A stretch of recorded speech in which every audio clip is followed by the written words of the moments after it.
शेर और बनकर की कहानी। एक समय की बात है। एक घने जंगल में पिंकू नाम का एक चतुर और शरारती बंदर रहता था। उसी जंगल में शेरू नाम का एक शक्तिशाली राजसी शेर रहता था। वे दोनों पड़ोसी थे, लेकिन उनका व्यक्तित्व बहुत अलग था। पिंकू नाम का बंदर हमेशा ऊर्जा से भरा रहता था और उसे जंगल में अन्य जानवरों के साथ मजाक करना पसंद था।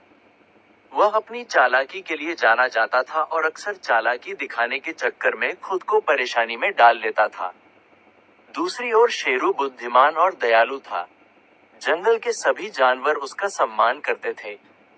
वह अपनी बहादुरी और नेतृत्व के लिए जाना जाता था। एक दिन पिंकू ने शेरू के साथ एक मजाक करने का फैसला किया।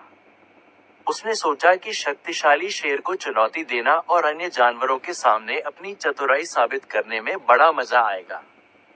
वह एक ऊंचे पेड़ की चोटी पर चढ़ गया और चिल्लाया, हे शेरू, मैं तुम्हें ताकत और चपलता की प्रतियोगिता के लिए चुनौती देता हूँ। देखते हैं जंगल के दूसरी ओर नदी तक कौन पहले पहुंच सकता है।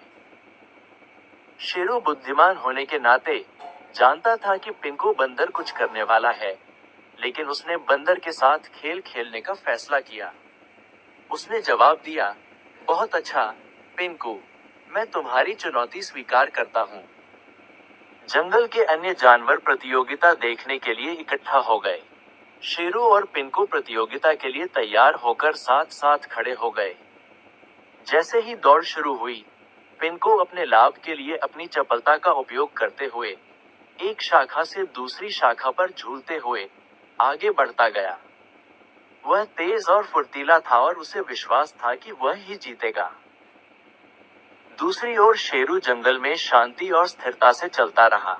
वह जानता था कि पिंकू के साथ दौड़ना उचित नहीं होगा, क्योंकि उसे ताकत के लिए बनाया गया था, बंदर की तरह गति के लिए नहीं। जैसे ही पिंकू आधे रास्ते पर पहुंचा, वह यह देखने के लिए पीछे मुड़ा कि शेरू कहाँ है। उसे आश्चर्य हुआ कि उसे शेर कहीं भी दिखाई नहीं दिया।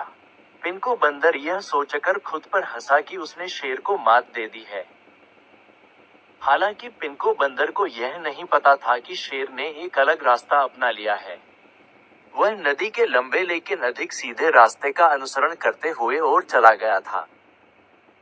जैसे ही पिंकू बंदर नदी के पास पहुंचा, वह यह देखकर चौंक गया कि शेर तो पहले से ही वहां पहुंच चुका था और शांति से नदी के किनारे से पानी पी रहा था। ये देखकर पिंकू बंदर को शर्मिंदगी महसूस हुई और उसे एहसास हुआ कि उसने शेरू की बुद्धिमत्ता और रणनीति को कम आंका था। शेरू ने पिंकू बंदर को देखकर मुस्कुराते हुए कहा, पिंकू, तुम तेज और फुर्तीले हो, लेकिन याद रखो कि बुद्धि और बुद्धिमत्ता कभी कभी अधिक शक्तिशाली हो सकती है। पिंकू को शेरू की बातें सुनकर थोड़ा अच्छा लगा और उसने स्वीकार किया कि शेर को चुनौती देना उसकी मूर्खता थी। उस दिन के बाद से पिंकू ने दूसरों के साथ छल करना बंद कर दिया और ज्ञान और नेतृत्व के मूल्य की सराहना करना सीख लिया।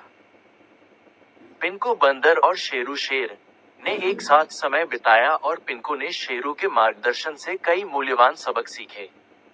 दोनों ने साथ मिलकर जंगल में शांति और सद्भाव सुनिश्चित किया।